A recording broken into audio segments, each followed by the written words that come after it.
Hello everyone and welcome to The Lonely Beard on Philosophication. I'm Jason and I have a few thoughts I want to share today. So recently I edited and released our episode about the Jordan Peterson and Sam Harris debates. And that was a conversation that Michael and I had a few weeks back, or maybe a month or something like that. But I just edited and released the episode last week, and while editing I went back and listened to the whole conversation, which got me thinking about the debates themselves, so I went back and listened to all of those again too. The first two in Vancouver that we talked about in the episode, and also the third and fourth conversations in London and Dublin. But when I started thinking about what I wanted to talk about in this video, at first I was going to talk about how this time through those debates, I actually became more convinced of Jordan Peterson's position than of Sam Harris's. And that's true. In the conversation I had with Michael, I said that I'm basically still on the fence as to which of those two I think is more correct, but after listening to those debates again, I think I now come down more on Jordan's side than on Sam's. It's a very tentative conclusion for me, and I'm not 100% convinced. I could still be persuaded otherwise, but that's where I'm at now. So that's what I was going to talk about, but as I started thinking more about this, I thought of another subject that I think might be a little bit more pressing at the moment because it's more practical. And there's also the fact that I think I still need a little bit more time to collect my thoughts on the Harris-Peterson question and kind of think through my views on that before I present them. But I do plan on doing that sometime soon, either in a regular episode with Michael or in one of these solo shows. But what I want to talk about right now is something that I've seen a lot of on social media, on YouTube, in politics, and sometimes even within the intellectual dark web that I'm a big fan of. And that's the problem of regular people like me hearing complex ideas from nominal experts on certain subjects like Peterson or Harris, and dismissing those ideas out of hand because on the surface they sound wrong to us or maybe even ridiculous. And I'm going to try to illustrate what I mean by that. Now, the moderator of the Vancouver events was evolutionary biologist Weinstein, who is just a brilliant scientist and a brilliant communicator. And if you've heard his name and you don't know much about him, you might know him from being a professor at Evergreen State College in Olympia, Washington back in 2017, where he was shouted down by a mob of angry students for objecting to some events on campus. I won't go into the full story here because that's not the point of this video, and there's plenty of information out there about it, but it's quite a startling story. Anyway, that event was what first helped bring Weinstein into the public eye, but since then, his brilliance in the field of evolutionary biology and his ability to think critically and thoroughly about tough subjects has helped him emerge as one of the principal members of what has been dubbed the intellectual dark web by his brother Eric in a little bit of a tongue-in-cheek way. So this time through the Harris-Peterson debates, I was really struck by Brett's role in those first two conversations in Vancouver. And I really think he was less of a moderator and more of just a third participant in the discussion. He was a moderator in the sense that he occupied some middle ground between Sam and Jordan's positions, and he would call both of them out when he thought they were missing something, but he also strongly contributed to the discussion in his own right. Now, the reason I bring Weinstein up in this case is that he explained something a while back that I think sums up a large part of the reason why lots of fairly smart people don't take Jordan Peterson all that seriously. I don't remember for sure where he said this. I think maybe it was on Joe Rogan's podcast. I'm not certain. But the point was that there are often many levels of understanding of a topic, and there are certain cases in which a stupid or uneducated person at the very bottom level and a very smart, highly educated person at one of the higher levels may take views that to a person who occupies one of the mid-levels of understanding might appear very similar to one another on the surface. And to illustrate this point, Brett told a little bit of a story, which I'll try to relate here. So consider the proposition, whales are fish. And let's go through a few different levels of understanding of that proposition by considering answers that a few different types of people might give. So at the lowest level of understanding, we might have an illiterate, completely uneducated sailor in the year 1750. This sailor might see a whale, see that it looks pretty much like a fish, and think, yep, that's a fish. He doesn't examine the question any deeper than that, and he doesn't really have a reason to, but that's his very surface level of analysis. He thinks a whale is a fish because he knows what a fish looks like, and a whale looks pretty much like a fish. Now, to move on to a mid-level of understanding of this topic, let's think about the view of an average American middle schooler in 2018.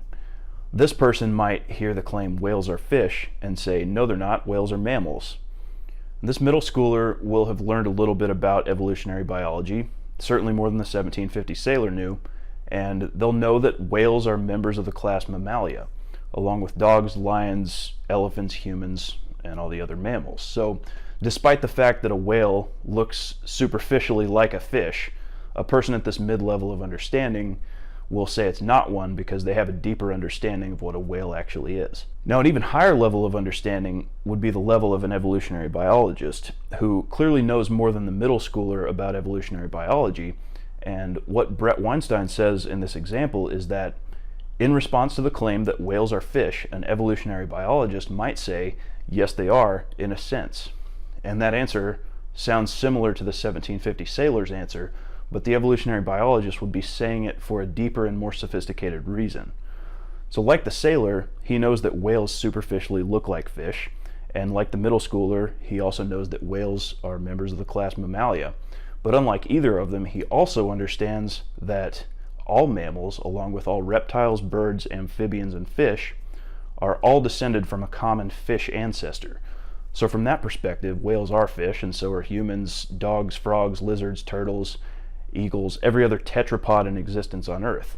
And I'll put a link in the description to an article by Brett Weinstein where he explains this concept in more detail, in case anyone wants to look into it further. But the point I want to make here is that on a surface level, the evolutionary biologist's response to the question, are whales fish, sounds similar to the sailor's response, but on a deeper level, the biologist's response is much more nuanced and better explained. So why am I bringing this up? I'm bringing this up because it illustrates something about how we ought to respond to people who should ostensibly know what they're talking about based on their qualifications, but say things that might sound wrong to us. So if I'm an average person with the understanding that whales are not fish because they're mammals, and I heard an evolutionary biologist say that whales are fish, I could have one of two reactions. First, I could laugh at how stupid he is and ask if he's a biologist, why does he have the understanding of an illiterate sailor from 1750? I could say, ha, I know more about whales than a biologist does. And I could use that to show off how smart I am and inflate my own ego. But that is the wrong response because I'm failing to consider the reason the biologist is saying what he's saying. He's saying something similar to what the sailor might say, but he's saying it for much different and much better reasons. And furthermore, that reaction on my part assumes that I have complete knowledge of all the information relevant to that judgment, which is really an arrogant assumption if you think about it. So in this case, I'm assuming that I know everything I need to know to judge this highly qualified person as stupid and wrong, and then ridiculing them for being stupid and wrong. To me, that seems like a bad reaction. But there's another possible reaction I could have to hearing a highly qualified person saying something that sounds wrong to me, and that reaction is to think, that sounds wrong, maybe even stupid or ridiculous from my perspective, but according to this person's credentials, he should know what he's talking about. Maybe it's possible that he knows or understands something that I don't. Maybe I should listen to him with an open mind and try to find out. And this is a much less arrogant response, and definitely the better response in my opinion, because it acknowledges the fact that I may not have complete knowledge of everything relevant to this judgment. And if I acknowledge my possible lack of knowledge, that opens me up to the possibility of learning new things. Now, before anyone says it, let me dispel the idea that I'm making an appeal to authority fallacy right now. I'm not saying that just because a person has impressive credentials, we should just uncritically accept everything they have to say. We have every right to critique anyone's ideas, no matter how much of an expert they are. But with that being said, expertise does still mean something, and a person's credentials shouldn't just be discounted out of hand. All I'm saying here is that if a person who, according to their credentials, should know what they're talking about, says something that sounds wrong or possibly even ridiculous to us, maybe we should ask ourselves if there's something we're missing. The things that person is saying may well turn out to be wrong, but I'm saying maybe the correct initial response is not to ridicule that person for being stupid and wrong. I've seen a lot of this poor reaction of ridicule lately from people on social media and on YouTube towards certain public intellectuals and politicians and such, and I think it fits into this larger picture of what's going on in our culture right now, where people don't know how to honestly engage in conversation over tough issues and are either unwilling or unable to learn. So they just look for reasons to dismiss people who say things contrary to their own preconceived worldview. So in the context of ridiculing experts who say things that we don't personally think a real expert would say, this is a form of confirmation bias.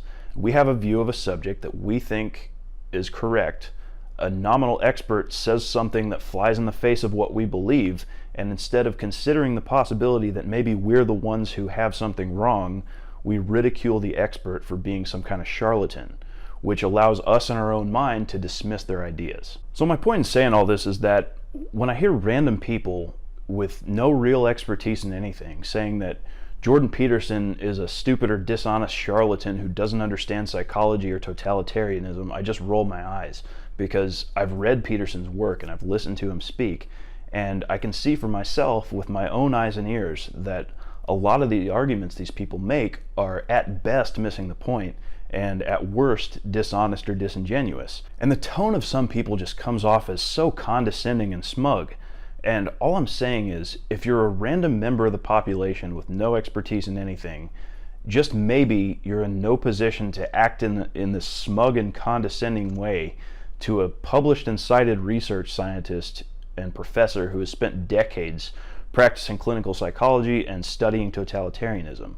By all means, tell me why he's wrong if you think he's wrong. But first you have to understand his positions and be able to represent them fairly and honestly. And there's just no place for the condescension.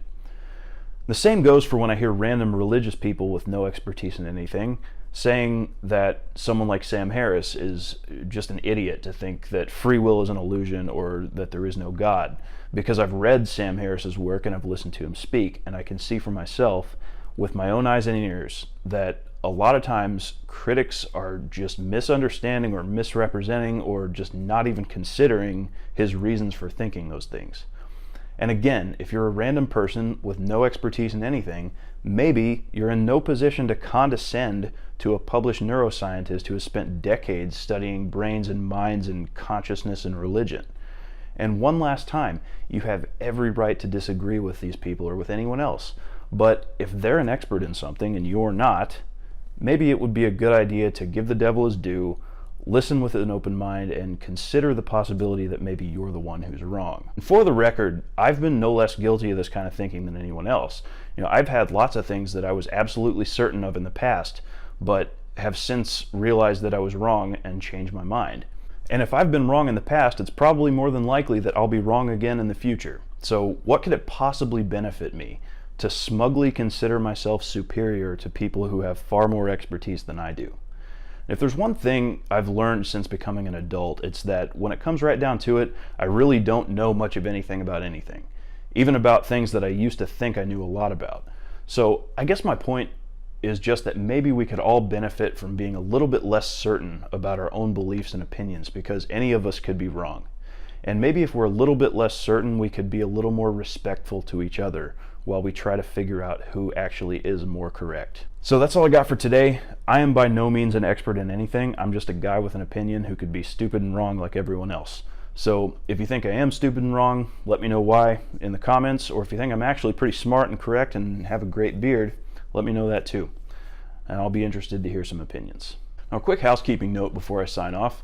Michael and I have decided to undertake a project where we are reading a lot of the great books of Western civilization, books of literature and history and philosophy and science, going all the way back to the earliest recorded work of literature in the Western canon that we have, which is the Iliad by Homer. We'll be reading and discussing these books more or less in chronological order, from the Iliad all the way up through the 20th century. And we'll be starting a new series on the channel called Great Books, where we put those discussions. There are literally hundreds of these books, so this will be an ongoing project that we're working on for a long time, and we don't expect to finish it anytime soon, and the point is not to finish it quickly. The point is to get a lot out of it.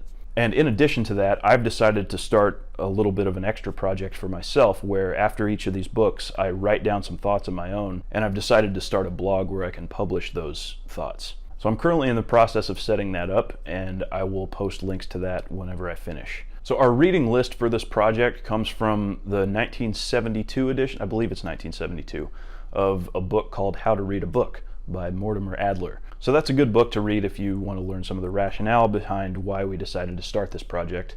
And I will post a link to the reading list that we will be reading on the Philosophication with Ginger and the Beard Facebook page, and also in the description of this video. We'd love to have some of you come along and join us on this project. In order to get the most that you can out of these books, it really helps to not only read them for yourself, but also discuss them with other people. So we hope to get some more people involved in that so we can have a better discussion on these as we go forward. So we encourage you to undertake this journey with us. So I look forward to getting started on that project, but for now, that's all I got for today. So thank you so much for listening, and I'll see you next time.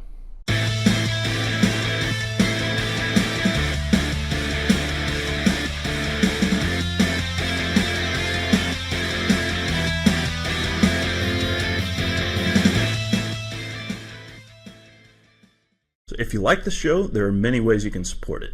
You can talk about it on your own blog or podcast, you can share it on social media with your friends, or you can leave a rating or review on iTunes, Stitcher, or wherever you happen to listen to it. If you're watching on YouTube, you can subscribe to the channel and hit the thumbs up button if you like this video.